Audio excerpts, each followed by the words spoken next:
சட்டத்தினூடாக இந்த நாட்டிலே கொண்டு வரப்பட்ட ஏற்கனவே இருந்த சுயாதீனமான ஆணைக்குழுக்கள் சரியான முறையில் இயங்க வேண்டும் என்பதற்காக அவ்வாறான ஒரு 19 திருத்த சட்டத்தினூடாக அந்த சுயாதீனங்கள் உறுதிப்படுத்தப்பட்டிருந்தும் இந்த நடைமுறைகள் இவ்வாறான பிரச்சாரங்கள் ஏற்படுத்துகின்ற பொழுதும் அதற்கு எதிரான நடவடிக்கைகள் எடுக்காமல் இருப்பது என்பது அந்த சுயாதீன தன்மையில் மக்களுக்கு ஆரிய அளவிலான ஒரு சந்தேகம் ஏற்பட்டிருக்கின்றதை இச்சபையில் நான் முன்மொழி ஆசைப்படுகின்றேன். குறிப்பாக இந்த பிரச்சனைகளுக்கு அடிப்படை காரணியாக இருப்பது இந்த நாட்டிலே வாழ்கின்ற எல்லா இனத்தவர்களும் மதத்தவர்களும் இந்த நாட்டினுடைய மக்கள் என்கின்ற அந்த மனோநிலையை எல்லோராலும் ஏற்றுக்கொள்ளாமல் படாமல் இருப்பது என்பதுதான் இதற்கு முக்கியமான காரணம். இவர்கள் சிங்களவர்களாக இருக்கலாம், அல்லது தமிழர்களாக இருக்கலாம், அல்லது முஸ்லீம்களாக இருக்கலாம், யாராக இருந்தாலும் இந்த நாட்டினுடைய மக்கள் என்பதை அவர்கள் உணராத வரையில் இவ்வாறான பிரச்சனைகள் உருவாகிக் கொண்டு செல்லும் என்பதில் எவ்விதமான ஐயமும் இல்லை என்று நான் நம்புகின்றேன். அந்த வகையில் ஒரு சில குறிப்புகளை நான் சொல்ல வேண்டிய ஒரு தேவைப்பாடு இருக்கின்றது. இலங்கையுடைய வரலாற்றில் இலங்கையுடைய சிங்கள சமூகத்தினுடைய ஆதி நூல்களாக இருக்கின்ற மகாவம்சத்திலே சொல்லப்பட்டிருக்கிற 2 விடயங்களை நான் சுட்டிக்காட்டக்கூடிய தேவைப்பாடு இருக்கின்றது. விஜயனும் அவனது 200 தோழர்களும் வங்க தேசத்திலிருந்து வெட்டப்பட்டு இலங்கைக்கு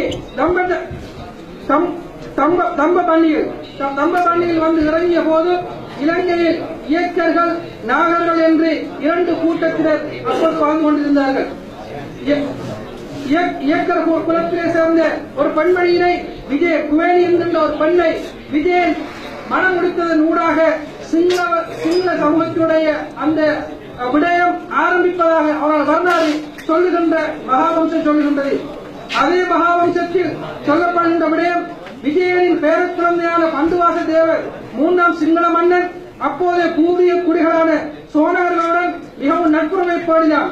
அனுராதபுரத்துக்கு அருகில் அவர்களை குடியமர்த்தி வைத்திருந்தான் என்று அதே மகாவம்சம் சொல்லுவதற்காக எதை சொல்ல வருகின்றது என்றால், இங்கே சிங்களவர்களாகவும் தமிழர்களாகவும் முஸ்லிம்களாகவும் வாழ்ந்த மக்கள் இந்த நாட்டுடைய பூர்வீக குடிகள் என்பதை மிக தெளிவாக சொல்கின்றது. ஒருவருடைய மதத்தை வைத்துக் கொண்டு அவர்கள் பந்துஅறிகள் என்றும் அவர்கள் இந்த நாட்டுக்கு உரிமை கோர தகுதியற்றவர்கள் என்று சொல்லுவதாக இருந்தால், சிங்கள மக்களுடைய அந்த வாதத்தின் பிரகாரம், அதாவது குறிப்பாக இனவாதத்தை தூண்டுகின்றவருடைய அந்த வாதத்தின் பிரகாரம் ஒருவர் சிங்களவராக பௌத்த மதத்தை தழுவுகின்ற பொழுது இருக்கின்ற இஸ்லாமியராக இருக்கலாம் அல்லது தமிழராக இருக்கலாம், அவர் பூர்வீக குடியாக மாறுகின்றார். ஆகவே பூர்வீக குடி என்பது இந்த நாட்டிலே இருக்கின்ற அந்த மக்கள் எவ்வாறு அந்த மகாவம்சத்துக்கு முன்னிருந்த அந்த காலகட்டத்தில் வாழ்ந்தார்களோ அதே மக்கள் தான் இங்கு இப்பொழுதும் பரம்பரையாக வாழ்ந்து கொண்டிருக்கின்றார்கள். ஆகவே மத ரீதியாக அந்த மக்கள் பின்பற்றுகின்ற அந்த விடயங்களை வைத்துக் கொண்டு அவர்கள் இந்த நாட்டிலே உறுப்பில்லாதவர்கள் என்று சொல்லுகின்ற ஒரு விடயம் இப்பொழுது இந்த நாட்டிலே பகிரங்கமாக பேசப்பட கொண்டு வருகின்றது. ஆகவே மக்களுக்கு இங்கே வாழுகின்ற எல்லா மக்களும் எந்த இன மக்களாக இருந்தாலும் அவர்கள் இலங்கை பூர்வீகத்தில் இருந்து வந்தவர் என்பதை நாங்கள் சொல்லிக்கொள்ள ஆசைப்படுகின்றோம். அந்த வகையில் கடந்த சில மாதங்களாக இன ரீதியான முன்னெடுப்புகள் மிக மோசமாக இந்த நாட்டிலே முன்கொண்டு செல்லப்படுவதை நாங்கள் காண்கின்றோம். அது குறிப்பாக கடந்த ஆட்சி காலத்தின் பொழுது மிகவும் பேசப்பட்ட ஒரு மதகுருவான ஞானசார தேரர் என்கின்றவர் மீண்டும் தலை தூக்கி குறிப்பாக சிறுபான்மை சமூகங்களுக்கு எதிராக நச்சு கருத்துக்களை விதைக்கின்ற ஒருவராக மாறியிருக்கின்றார். அது எங்களுக்கு மிகவும் கவலை அளிக்கின்றது. எந்த அளவுக்கு என்றால் அவர் காலக்காடு விதித்து 22 குறிப்புகளை கொண்ட ஒரு மகாஜரனை கண்டியிலே இருக்கின்ற பௌத்த மதத்துக்கு வழிகாட்டிகளாக இருக்கின்ற பௌத்த குருக்களிடம் கொண்டு சென்று இவைகளை நீங்கள் 14 நாட்களுக்குள் சரியான முறையில் நீங்கள் அமல்படுத்தப்படாவிட்டால் நாங்கள் எங்களுக்கு கட்டுப்பாடு இருக்கின்ற பொய்த்துக் கொண்டிருக்கின்ற சிங்கள இளைஞர்களை கட்டவிழ்த்து விட வேண்டி வரும் என்று மிகவும் இந்த 2 சிறுபான்மை சமூகங்களையும் எச்சரிக்கின்ற விதமாக இந்த நாட்டிலே பூர்வீகமாக வாழுகின்ற இந்த மக்களை அடித்து விரட்டுவோம் என்று சொல்லுகின்ற விடயத்தை சொன்ன விடயம் உண்மையில் எங்களது மனதை பாதித்திருக்கின்றது. ஆனால் எங்களுக்கு இருக்கின்ற கேள்வி இப்பொழுது என்னவென்றால், இவ்வாறு அவர்கள் பகிரங்கமாக நேரடியாக இடங்களுக்கிடையே முருகலை ஏற்படுத்த நினைக்கின்ற பொழுது இந்த நீதித்துறையும் சுயாதீனமாக இருக்கின்ற போலீஸ் அதிகாரமும் ஏன் அவர்களுடைய விடயத்தில் கண்டு காணாமல் இருக்கின்றது என்ற அந்த கேள்வியை நாங்கள் எழுப்பிக் கொள்ள ஆசைப்படுகின்றோம். இதற்கு அப்பா சென்று இதுவரை காலமும் கிழக்கு மாகாணத்தில் அல்லது வடக்கு மாகாணத்தில் இன ரீதியான பிரச்சனைகளை உருவாக்கக்கூடியவர்கள் இல்லாதிருந்த காலகட்டத்தில் இப்பொழுது புதிதாக மட்டக்களப்பு மங்களாராம விகாராதிபதி அவர்கள் அண்மையிலே நடந்து கொண்ட விதம் என்பது ஒட்டுமொத்தமாக சிறுபான்மை சமூகத்துடைய அத்தனை கனவுகளையும் சிதைத்திருக்கிறது என்பதை எங்களால் கூறிக்கொள்ள முடியும்.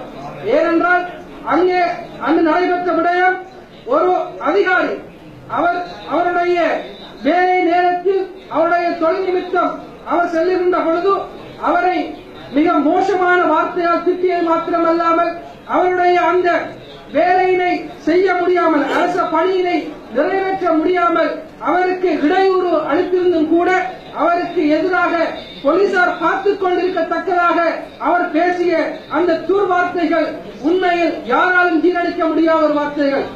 அந்த வார்த்தையில் தமிழ் மக்களையும் முஸ்லிம் மக்களையும் இரண்டு பேரையும் சுட்டிக்காட்டி மிக மோசமான வார்த்தை பிரயோகங்களை செய்திருந்தார். யார் எந்த மதத்தை சார்ந்தவர்களாக இருந்தாலும் அவர்கள் எங்கும் வாழலாம் என்பதில் யாருக்கும் எவ்விதமான கட்டுப்பாடும் கிடையாது. தமிழ் மக்கள் வடக்கிலே கிழக்கிலே மட்டும்தான் வாழ வேண்டும், முஸ்லிம்கள் வடக்கில் கிழக்கிலே மட்டும்தான் வாழ வேண்டும் என்ற எந்த கட்டுப்பாடும் கிடையாது. எங்கு வேண்டுமென்றாலும் வாழ முடியும். அதே போன்று பௌத்த மக்கள் வடகிழக்கிலே வாழ்வதற்கு யாரும் எந்த கட்டத்திலும் நாங்கள் தடையாக இருந்ததும் கிடையாது, அதற்கு எதிராக நாங்கள் குரல் கொடுத்ததும் கிடையாது. ஆக அவ்வாறான விடயத்தில் வேண்டுமென்ற கடந்த 2 கிழமைக்கு முன்பாக எங்களது செங்கலாடி பாதையில் சொல்லுகின்ற அதாவது பாதையில் ஒரு மதகுருவுக்கு சொந்தமான ஒரு காணி மிகவும் தெளிவாக இருக்க வேண்டும். ஒரு மதகுரு, ஒரு இந்து மத குருவுக்கு சொந்தமான அவருடைய பூர்வீக காணியில் அத்துமீறி நுழைந்து இன்னொரு சமயத்தை சார்ந்த ஒரு சிலையை வைக்க முற்பட்டது என்பது உண்மையில் அந்த சிலை வைப்பதற்கு தகுதியான இடத்திலே அவர் வைக்க முடியும். ஆனால் நாங்கள் இவ்வாறு அத்துமீறி இன்னொருடைய காணியை அபகரித்து இன்னொரு மதத்தினுடைய உரிமையை நாங்கள் வெல்ல நினைப்பது 2 சமூகங்களுக்கு இடையே உள்ள அந்த வெறுப்புணர்வை அதிகரிக்கப்படுத்தும் என்பதில் எவ்விதமான சந்தேகம் இல்லை. மீண்டும் நான் கேட்கின்ற விடயம், இவ்வாறான விடயங்களை ஏன் இந்த சுயாதீனமாக இருக்கின்ற போலீசாரும் சுயாதீன நீதி சேவையும் உண்மையில் பார்த்துக் கொண்டிருக்கின்றது என்பதை நாங்கள் கேட்டுக்கொள்ள ஆசைப்படுகின்றோம். இதற்கு மேலாக 2 சமூகங்களாக இருக்கின்ற சிறுபான்மை சமூகங்களாக இருக்கின்ற தமிழ் சமூகமும் முஸ்லிம் சமூகமும் மிக நீண்ட காலமாக தங்களுக்குள்ளே பல பிளவுகள் இருந்து இப்பொழுது சுமூகமாக நாங்கள் சேர்ந்து வாழ வேண்டும் என்கின்ற ஒரு நிலைமைக்கு வந்திருக்கின்றார்கள்.